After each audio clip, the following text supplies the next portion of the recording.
Por 11 dias em agosto de 1992, o país ficou maravilhado enquanto assistia à cobertura ininterrupta das agências do governo federal, o Bureau de Álcool, Tabaco e Armas de Fogo, o Serviço de Delegados dos Estados Unidos da América e o Bureau Federal de Investigação, como a polícia local cercando uma pequena cabana e um impasse nas montanhas de Idaho.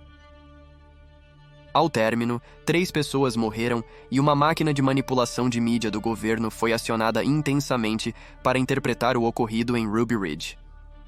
Quem era Randy Weaver? Por que ele foi alvo do governo federal e do Departamento de Justiça? O que realmente aconteceu em Ruby Ridge? Por que o governo federal foi responsabilizado por suas ações? Olá, sou Colin Heaton, veterano do Exército e Corpo de Fuzileiros Navais dos Estados Unidos da América, ex-professor de História e autor de livros. Seja bem-vindo a este episódio de História Esquecida.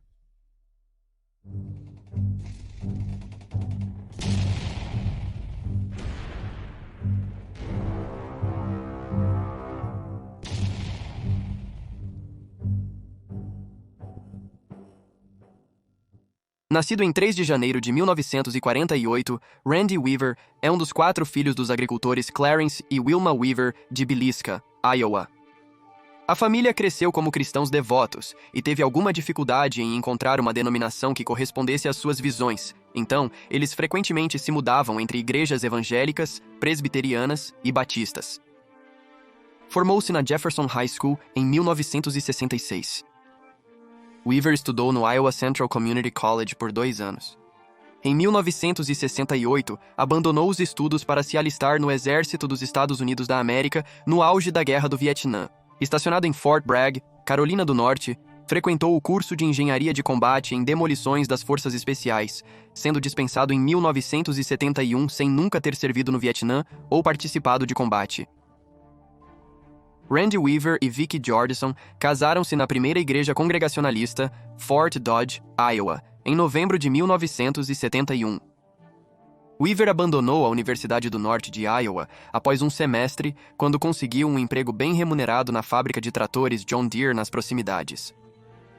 Sua esposa, Vicki, trabalhou primeiro como secretária e depois como dona de casa. Vicki Weaver era uma firme crente no fator apocalipse e queria que a família se afastasse da sociedade principal, então eles compraram uma propriedade de 20 acres no remoto condado de Boundary, Idaho, por $5.000 em 1983 e construíram uma cabana. Eles também acreditavam que os casamentos interraciais estavam em alta e mantinham fortes crenças de identidade cristã, acreditando que os judeus eram impostores e que os protestantes brancos são os verdadeiros descendentes de Israel. Weaver também buscava uma vida de solitude e se tornou um separatista autoproclamado do governo federal. Weaver depôs sobre suas crenças raciais perante o Comitê Judiciário do Senado dos Estados Unidos da América em 1995, afirmando não ser um racista odioso, mas acreditar na separação das raças. Queríamos estar separados do resto do mundo, viver em uma área remota, dar aos nossos filhos um bom lugar para crescer. Weaver se tornou amigo de muitos membros das nações arianas, embora nunca tenha se juntado ao grupo. Ele visitava o complexo deles em Hayden Lake, Idaho, no fim dos anos 1980. As nações arianas, assim como o Ku Klux Klan, já estavam na lista de observação do governo federal antes de serem desmanteladas em processos judiciais. Weaver, em 1988, concorreu a xerife do condado com o slogan "Saia da prisão de graça", defendendo que americanos não deviam pagar impostos federais. Weaver então teve uma disputa de propriedade com um vizinho que foi ao xerife do condado de Boundary e deu uma declaração, dizendo que Weaver havia feito ameaças verbais violentas contra o presidente Ronald Reagan e o governador de Idaho, entre outros. Isso eventualmente levou a Secret Service a entrevistar Weaver, algo com o qual ele estava muito insatisfeito, e o tornou ainda mais recluso e irritado com o governo. Weaver conheceu o agente secreto da Agência de Álcool, Tabaco, Armas de Fogo e Explosivos Kenneth Fadley, que se apresentava como Gus Machisano, em 1989, numa reunião do grupo supremacista Aryan Nations.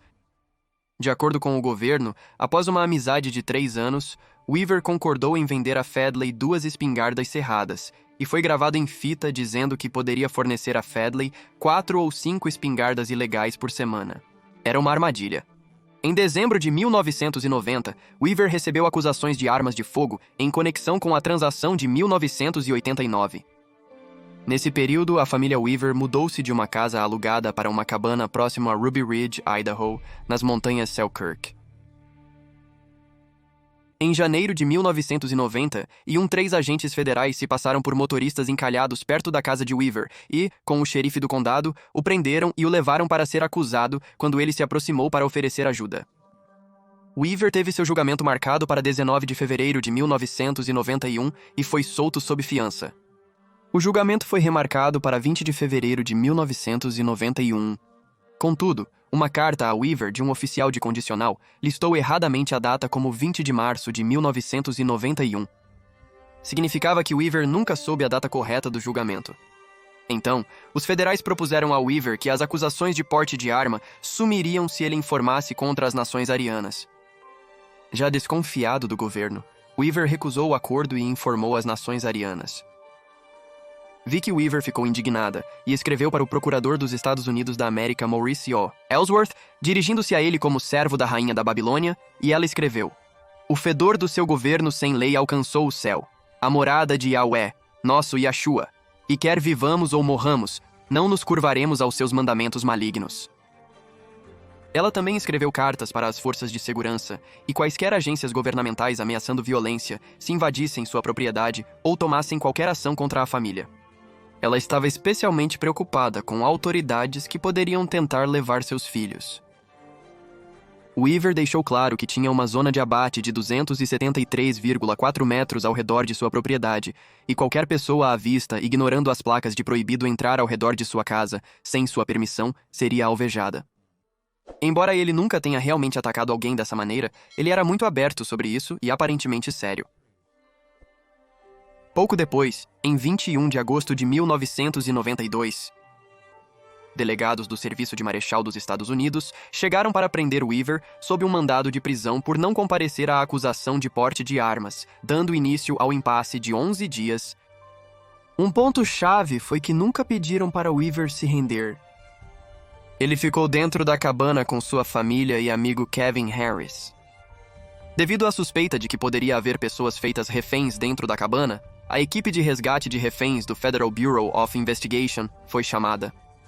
Na época do cerco de River Ridge, os Weavers tinham 4 filhos: Sarah, 16 Samuel, 14 Rachel, 10 e Elisheba, 10 meses de idade. Vicki educava as crianças em casa. A situação se tornou ainda mais tensa quando a mídia nacional e depois mundial tomou conhecimento da situação e o procurador-geral estava sob pressão para resolver a situação rapidamente. Ao fazer um reconhecimento da propriedade, 6 dos marechais encontraram Harris e o jovem Sam Weaver na floresta perto da cabana.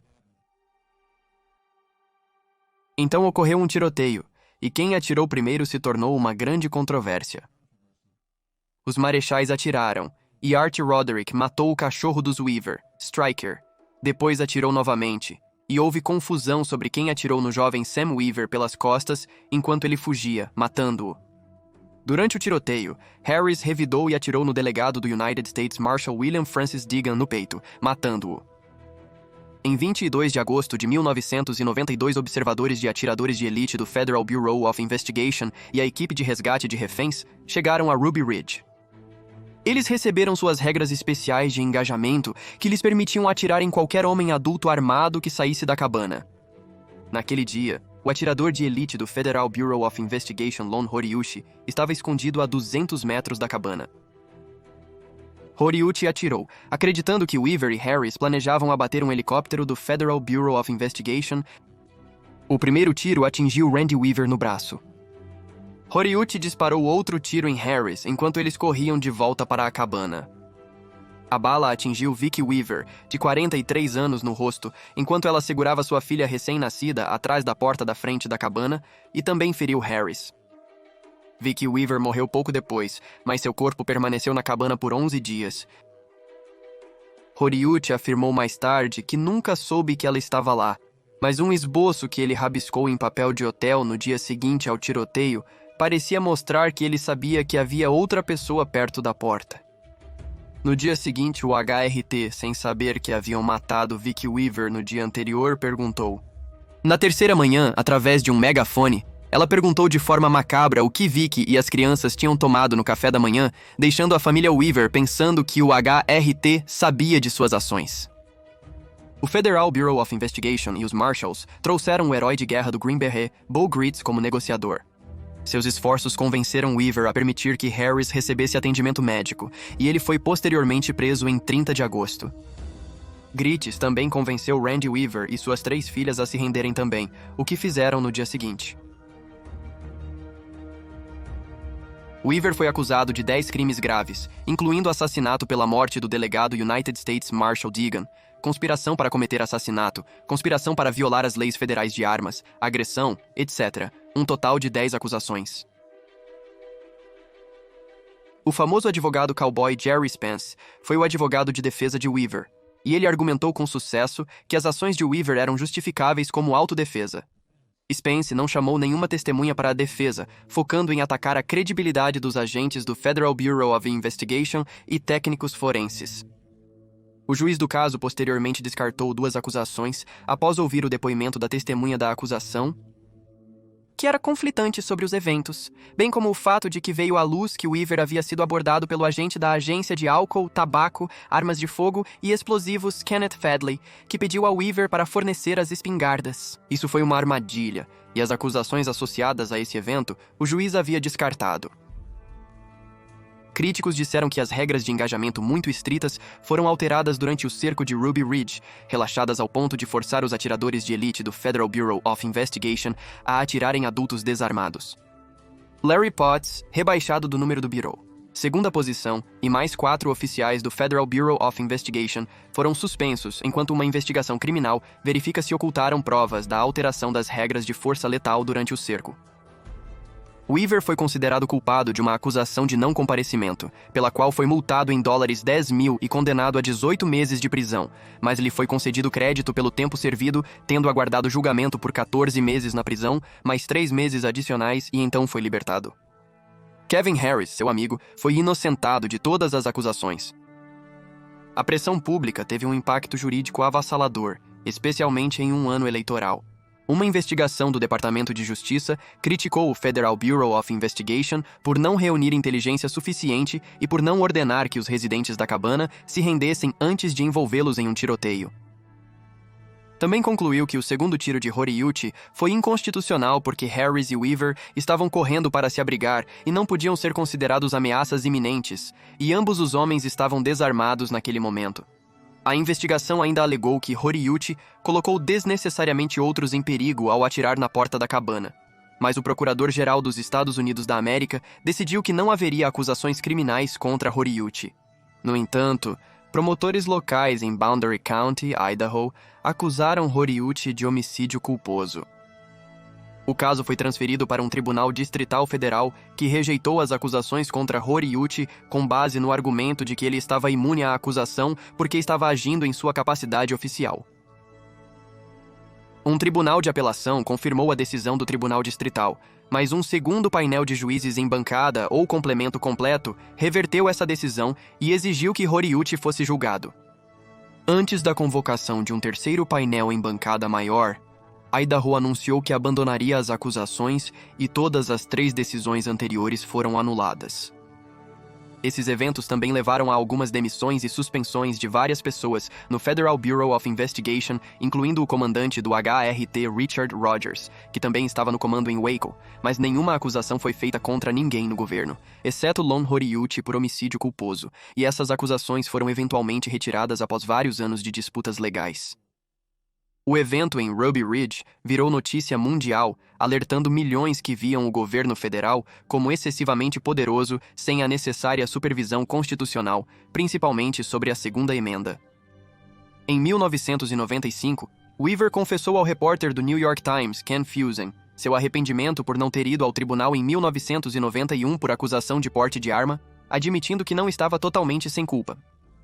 Em agosto de 1995, o governo dos Estados Unidos da América, para evitar um julgamento altamente divulgado sobre o processo civil movido pelos Weavers, fez um acordo fora do tribunal e concedeu às 3 filhas sobreviventes $1 milhão cada e a Randy Weaver $100 mil pelas mortes de Sammy e Vicky Weaver. Sua família eventualmente recebeu um total de dólares 3,1 milhões em compensação pelo assassinato de sua esposa e filho por agentes federais. Weaver publicou seu livro, O Cerco Federal em Ruby Ridge, em nossas próprias palavras, em 1998, fazendo turnês em exposições de armas e vendendo exemplares autografados. Ele casou-se com a secretária jurídica Linda Gross em Jefferson, Iowa, em 1999. O evento em Ruby Ridge parece ter mudado a visão de Weaver sobre muitos aspectos. Weaver participou de uma coletiva de imprensa com Edward e Elaine Brown, protestantes fiscais, em 18 de junho de 2007, na varanda de sua casa em Plainfield, New Hampshire. Ele disse ao grupo reunido, cito, "Eu não tenho mais medo de morrer. Tenho curiosidade sobre o pós-morte. E eu sou ateu." A história se tornou uma parte importante do cenário político anti-governo e do entretenimento popular. A minissérie da Columbia Broadcasting System Ruby Ridge, uma tragédia americana, sobre o incidente de Ruby Ridge, foi transmitida em 19 e 21 de maio de 1996. Foi baseado no livro Todo Joelho se Dobrará, do jornalista Jess Walter. Estrelou Laura Dern como Vicky, Kirsten Dunst como Sarah, e Randy Quaid como Randy Weaver e Bill Gunton como Bo Gritz. No mesmo ano, a série de TV foi adaptada para o filme de longa duração, O Cerco em Ruby Ridge. O documentário, Ruby Ridge, foi lançado pelo Reality Productions Group para o The Learning Channel Television em 2000. O documentário inclui entrevistas com Randy e Rachel Weaver, comandante do local do Federal Bureau of Investigation, Eugene Glenn, negociador da equipe de resgate de reféns Fred Lansley, negociadores civis Buggy Grittis e Jackie Brown. Randy Weaver morreu em 11 de maio de 2022 aos 74 anos, após uma doença que durou um mês. Grato por ver História Esquecida. Por favor, curta, inscreva-se e compartilhe. Envie-nos sugestões para programas. E retornaremos o quanto antes. Até a próxima, você!